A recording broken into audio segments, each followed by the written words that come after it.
సచానూరమర్దనం దేవకీ పరమానందం కృష్ణం వందే జగద్గురుం కళ్యాణగుణ సంపదాం కరుణారసవాహినీ గౌరీం కాత్యాయనీం వందే వాసవీ కన్యకా పరమేశ్వరీ.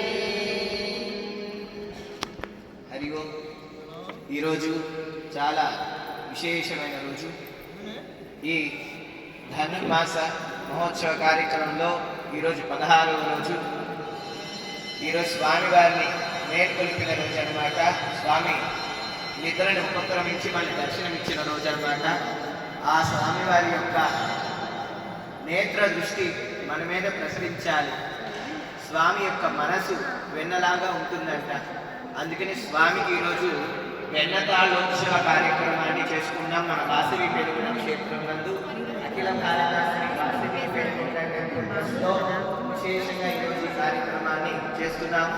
ప్రతినిత్యం కూడా తిరుప్పావై గోష్ఠిగాను, అలాగే తిరుపల్లాయిచ్చి, అలాగే సేవాకాలము అంతా కూడా విశేషంగా జరుగుతున్నాయి.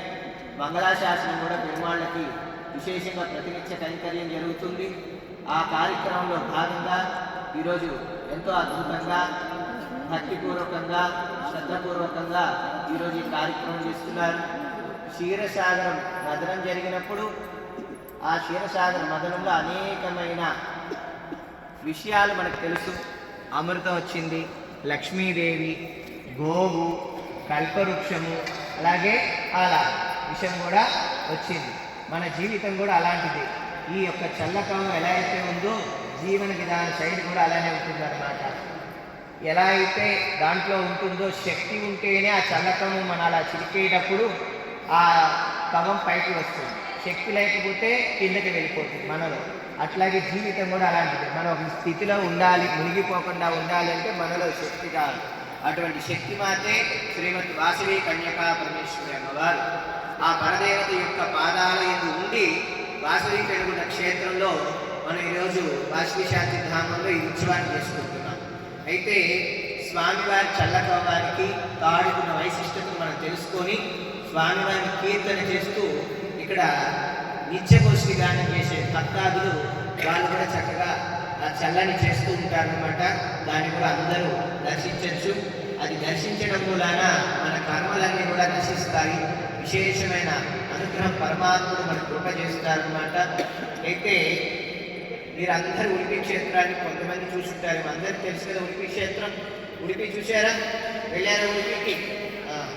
ఆ ఉడిపి క్షేత్రంలో స్వామివారు ఎలా ఉంటారు? బాలకృష్ణులా చిన్నగా ఉంటారు, అవునా? ఆ స్వామి చేతిలో ఇలా చల్లకవాన్ని పట్టుకొని తాడును పెనవేసుకొని ఉంటారనమాట. ఆ స్వామివారి దర్శనం ఎలా ఇస్తారు తెలుసా మనకి? స్వామి రంధ్రాలు 9 రంధ్రాలు ఉంటాయన్నమాట. అంటే కిటికీ లోపలే స్వామి ఉంటారు, అంటే దర్శనిస్తారు. కానీ అది ఎంట్రెన్స్ కాదు. స్వామి వెనుకవైపు బాగా కనకదాసు అనే పరమ భక్తుడు ఉండేవాడు. ఎవరు? కనకదాసు. ఆయన చెప్పులు కుట్టుకుంటూ ఉండేవాడు అనమాట. ఆ చెప్పులు కుట్టుకుంటూ ఆయన గుడి బయటే ఉండి ఎవరైనా చెప్పులు ఇస్తే ఆ చెప్పులు కాపలా కాయటం, ఆ చెప్పులు కుట్టుకుంటూ స్వామిని సేవిస్తూ ఉండేవాడు. కానీ అతను తక్కువ జాతిలో పుట్టాడని ఆ గుడిలోకి రానిచ్చేవాళ్ళు కాదు. పూర్వకాలంలో అలా ఉండే ఆచారాలు, అలా రానిచ్చేవాళ్ళు కాదు. తను బాధపడుతూ ఉండేవారు. స్వామి యొక్క లీలా వైభవాన్ని భాగవతము, విశేషమైన పురాణాలు, గ్రంథాలు ఎలా అయితే ప్రవచనకారులు ప్రవచనాలు చెప్తున్నారో అలా ప్రవచనాలు చెప్తున్నప్పుడు ఆయన శ్రవణం చేశారు స్వామి వైభవం అంతా. స్వామి ఇలా ఉంటారు, అలా ఉంటారని కీర్తించారనమాట.